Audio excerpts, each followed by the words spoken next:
Hi friends, మీ రుద్రనిహాన్. ఈరోజు కొమరల్లి మల్లన్న దర్శనానికి వచ్చాము. నా వెనకాల కనిపిస్తుంది కదా, అదే కొమరల్లి మల్లన్న దేవాలయానికి ఎంట్రన్స్. ఇప్పుడు దేవాలయం లోనికి వెళ్తున్నాము, రండి. ముందుగా ఈ యొక్క కొమరల్లి మల్లన్న దేవాలయం వచ్చేసి తెలంగాణ రాష్ట్రంలోని సిద్దిపేట నుండి సికింద్రాబాద్ వెళ్ళే మార్గంలోని సిద్దిపేటకు 24 కిలోమీటర్ల దూరంలో ఉంటుంది. ఈ ఆలయం అద్భుతంగా ఉంటుంది. ఎవరైనా వెళ్ళే వాళ్ళు ఉంటే తప్పకుండా దర్శనం చేసుకోగలరు. మనం స్టార్టింగ్లోనే పిల్లలు ఆడుకోవడానికి బొమ్మలు, తర్వాత వండుకోవడానికి, బోనాలు పెట్టుకోవడానికి కుండలు, ఏ వస్తువు ఇంటి దగ్గర మర్చిపోయినా ఇక్కడ ప్రతి వస్తువు కూడా లభ్యమవుతాయి. వెళ్ళే దారిలోనే వసతి గృహాలు కూడా మనకి కనిపిస్తూ ఉంటాయి. అట్ ద సేమ్ టైం ఇక్కడ మీరు బ్యాక్గ్రౌండ్లో కనిపిస్తుంది కదా, వనమూలికలు ప్రత్యేకంగా ఇక్కడ కనిపిస్తూ ఉంటాయి. ఇక్కడ కోయిదర్లు కూడా దర్శనమిస్తూ ఉంటారు. ముందుగా మనం ఈ ఆలయం యొక్క చరిత్ర తెలుసుకుందాం. పూర్వం ఇక్కడ కుమారస్వామి కొంతకాలం తపస్సు చేశాడని, అందుకే ఈ ప్రాంతానికి కుమారవెల్లి అనే పేరు వచ్చి కాలక్రమేణా కొమరవెల్లి అయిందంటారు. పరమశివుడు ఇక్కడ తన భక్తులను కాపాడడానికి ఆదిరెడ్డి నీలమ్మ అనే దంపతులకు కుమారుడే జన్మించి తన మహిమలతో భక్తులను కాపాడని క్షేత్రపురాణం చెబుతుంది. తర్వాత కూడా తన భక్తులు రక్షణార్థం ఇక్కడే కొలువు తీరాడు అని అంటారు అందరూ. ఇప్పుడు మనము మల్లన్న స్వామి టెంపుల్ ఎంట్రన్స్లో ఉన్నాము. చూడండి ఎంత అద్భుతంగా ఉందో టెంపుల్. శివుడు ఎక్కడైనా కానీ లింగ రూపంలో దర్శనమిస్తారు. కానీ ఈ టెంపుల్ ప్రత్యేకత ఏమిటంటే లింగ రూపంలో శివుడు కాకుండా విగ్రహం రూపంలో దర్శనమిస్తాడు. ఆ దర్శనమైన విగ్రహం కూడా చాలా గంభీరంగా కనిపిస్తుంది. ఈ విగ్రహం కూడా అతి పురాతనమైనది. దీనికి 500 సంవత్సరాల క్రితం చేయబడ్డది. ఈ విగ్రహం పూర్తిగా మట్టితో తయారు చేయడం అనేది దీని ప్రత్యేకత. దేవేరులు యాదవ కులానికి చెందిన గొల్లకేతమ్మ, లింగ బలిజ కులానికి చెందిన మేడలమ్మ స్వామికి ఇరువైపులా దర్శనమిస్తారు. ఒక తమ్ముడు ఇక్కడ దండ తీసుకో అన్నా అని చెప్పి అన్నాడు. ఇక అన్న వాళ్ళే మేము మా దగ్గర డబ్బులు అయితే లేవు, ఫోన్పే ఉన్నదని చెప్పి అన్నాము. కాసేపు ఆలోచించి ఫస్ట్ ఫోన్పే లేదన్నాడు. తర్వాత ఉందన్నా తీసుకోండి అన్న అని చెప్పి అన్నాడు. ఒక దండ తీసుకున్నాము, తీసుకొని లోనికి వచ్చాము. ఈ లోపల మీకు చెట్టు కనబడుతుంది కదా, ఆ చెట్టుకి దండలు వేస్తున్నారు అందరూ. ఇప్పుడు వచ్చేసి మీకు జాతర గురించి మరియు బోనాల గురించి చెప్పే ప్రయత్నం చేస్తాను. అసలు బోనాలు ఎలా ఉంటుంది, ఎలా చేస్తారో చెప్పే ప్రయత్నం చేస్తాను. ఇక్కడ జాతర జనవరి నెలలో మకర సంక్రాంతి రోజున ప్రారంభమై ఉగాది వరకు ప్రతి ఆది బుధవారాలలో జరుగుతుంది. సంక్రాంతి పండుగకు ముందు కళ్యాణోత్సవం జరుగుతుంది. పండుగ తర్వాత వచ్చే మొదటి ఆదివారం రోజున జంట నగరాల నుంచి లక్షల సంఖ్యలో యాత్రికులు వచ్చి మొక్కుబడులను చెల్లిస్తారు. మీకు కనిపిస్తున్నారు కదా.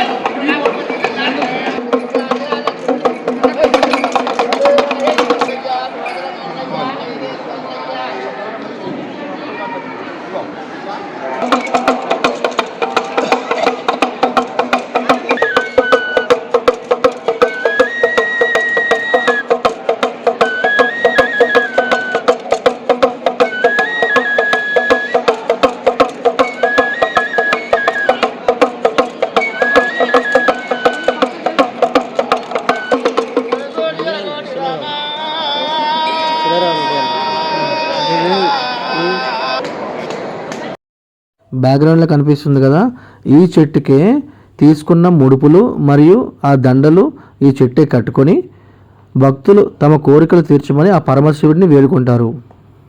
ఇక్కడ లక్షల సంఖ్యలో భక్తులు వచ్చి మొక్కుబడులు చెల్లిస్తారు. వీటిని లష్కర్ బోనాలుగా పిలుస్తారు. ఎక్కువగా యాదవ భక్తులు సందర్శించే ఈ జాతరలో బోనం, పట్నం అనే విశేషమైన మొక్కుబడులు ఉంటాయి. బోనం అంటే అలంకరించిన కొత్త కుండ, నైవేద్యం అంటే అన్నం అన్నమాట. అన్నం వండుతాం కదా, ఆ అన్నం వండి స్వామివారికి నివేదిస్తారు. మీరు ఇప్పుడు చూస్తున్నట్లయితే స్వామివారిని దూరం నుంచి చూపించే ప్రయత్నం చేస్తున్నాను. స్వామివారి స్వరూపం అది చాలా అద్భుతంగా ఉంటుంది. మేము వెళ్ళే మార్గం క్లోజ్ చేసి ఉంది. ఎలా వెళ్ళాలరా బాబు అని ఆలోచనలో పడ్డాము. వేరే లైన్ వెళ్ళాలంటే చాలా టైం పడుతుంది, సమయం లేదు. సరే షార్ట్కట్లో వెళ్దామని ట్రై చేసిండు సాయితోడు కాలేదు. ఆ లైన్లో తెలిసినట్టు ఎవరో కనిపించి ఆ దేవుడి రూపంలో మమ్మల్ని రండి ఈ లైన్కి వచ్చేయండి, ఇలా కొద్ది కష్టపడితే అయిపోద్ది, కిందకి దూరండి అని చెప్పి చెప్పడం జరిగింది సలహాతోని. ఇక నేను ట్రై చేసిన, నేనైతే లోనికి వచ్చేసిన. నన్ను చూసి కొద్దిగా ధైర్యం తెచ్చుకొని వీళ్ళు కూడా ట్రై చేశారు. మా తమ్ముడు వామకంఠరావు కూడా లోనికి వచ్చేసిండు దూరి. అట్ ద సేమ్ టైం వాడిని చూసి రాచకొండ కార్తిక్ ఇంకో తమ్ముడు కూడా ట్రై చేస్తాడు. వాడు కూడా లోనికి వచ్చేసిండు. కష్టపడి చూడండి ఎంత కష్టంగా ఉన్నదో. మొత్తాన్ని కార్తిక్ తమ్ముడు అయితే వచ్చేసిండు. చివరిగా సాయి ఒక్కడే మిగిలిపోయిండు. ఇక సాయి కూడా మీరు ముగ్గురు వేయరు నేను రానా అని చెప్పి గట్టిగా ట్రై చేసి సాయి కూడా ట్రై చేస్తాడు. సాయితో అయితే లేదు. ఇక ఇట్లా బాగా పొడుగుపడి సాయి ఇక ట్రై చేస్తాడు. అమ్మ కొంచెం పక్క జరగమ్మని చెప్పి అన్నాడు. వాళ్ళు కూడా మాకు బాగా సపోర్ట్ చేశారు. మాకు ఫ్యామిలీలోకి కలిసిపోయారు మా లైన్లో. ఇక మొత్తానికి అయితే పట్టి లోనికి వచ్చేసిండు. ఇంకా మొత్తానికి అయితే మేము లైన్లోకి వచ్చేసాం. చూడండి మీరు ఇప్పుడు చూస్తున్నారు లైన్ చాలా రష్గా ఉన్నది. చిన్న పాప మాతో ఆడుకుంటుంది. హాయ్ హలో మనం చూస్తేనే ముఖం తిప్పుకుంటుంది. స్వీటీ నాన్న చిన్న అబ్బా బిడ్డు మనల్ని చూస్తేనే భయపడుతుంది బిడ్డ. ఇక లోనికి వెళ్ళే ప్రయత్నం చేస్తున్నాము టెంపుల్లోకి. ఇక మీరు లోనికి వెళ్తున్నాము. ఈ లోన్ వెళ్ళుడితోనే దిగంబరంగా కనిపిస్తున్న కాలభైరవుడు మరియు శివుడు మీకు దర్శనమిస్తారు. ఎంట్రన్స్లోనే కొద్దిగా ముందుకెళ్ళుడితోనే కుమారస్వామి దర్శనం ఇస్తాడు. ఆ కుమారస్వామి దగ్గర నుంచి కొద్దిగా ముందుకెళ్ళుడితోనే ఎప్పుడెప్పుడు ఎదురు చూస్తున్న కొమరవెల్లి మల్లన్న మీకు నిజస్వరూప దర్శనం మీకు కనిపిస్తూ ఉంది. చాలా అద్భుతంగా ఉంటుంది. మొత్తానికైతే దర్శనం చాలా సక్సెస్ఫుల్గా జరిగింది. చాలా అద్భుతం అని చెప్పొచ్చు. ఎందుకంటే మేము వెళ్ళిన వేరు, అక్కడికి వెళ్ళిన తర్వాత ఇది వే కాదు మళ్ళీ చివరికి వెళ్ళిపోయింది దారి లేదన్నాడు. ఇక పక్కన్న వాళ్ళు పిలిచి మమ్మల్ని సరే రండి అని చెప్పి పిలిచారు. చాలా అద్భుతంగా అయితే మాకు సక్సెస్ఫుల్గా దర్శన భాగ్యం కలిగింది. ఇప్పుడు మీకు చూసినట్లయితే గొర్రెల కాపర్లు ధరించే గొంగలి మరియు సామాన్లు లభిస్తాయి. ఇక్కడ మీరు చూసినట్లయితే ఇక్కడ ప్రసాదం కౌంటర్ కూడా పక్కనే ఉంటుంది. దిష్టికి ఎవరైనా కట్టుకోవాలనుకుంటే ఇక్కడ మీకు దిష్టికి సంబంధించినవి ప్రతిదీ కూడా ఇక్కడ లభ్యమవుతాయి. ఇక బయట అమ్ముతున్నాడు. ఇక పిల్లలకైతే కొదవే లేదు, ప్రతి బొమ్మలు ఇక్కడ దొరుకుతాయి. ఇక మావాడు లడ్డు పులిహార కలుపుకుంటూ పులిహార కొంటాడు. కలిపిన ఆల్రెడీ పులిహార. ఆ పులిహార పూట కావాలని చెప్పి అడిగిండు. ఆ కావాలన్నా అని చెప్పిన ఇక పట్టుకొస్తాడు. ఇక్కడ రేట్లు కూడా అగ్గునే ఉన్నాయి. లడ్డు 25 రూపాయలు, పులిహార 20 రూపాయలు. చాలా అద్భుత ప్రసాదం అయితే చాలా టేస్టీగా ఉన్నది. వేడివేడిగా కూడా ఉన్నది. మాకైతే ఆకలి అయితే తీరిపోయింది. పులిహార తిన్నాము, మంచిగా అనిపించింది. ఇక మా వాళ్ళు మనిషికోటి తీసుకున్నారు. అందరూ కూడా తీసుకొని ఇక లడ్డు ఎలా ఉందని అడుగుతాడు. మస్తు ఉన్నది.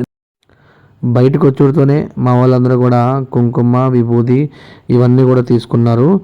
టెంపుల్ మొత్తాన్ని కూడా చూపించే ప్రయత్నం చేస్తున్నాను. ఈ టెంపుల్ బ్యాక్గ్రౌండ్ మొత్తం బయట ఈ విధంగా కనిపిస్తూ ఉంటుంది. చాలా అద్భుతంగా చాలా పెద్ద టెంపుల్ ఇది.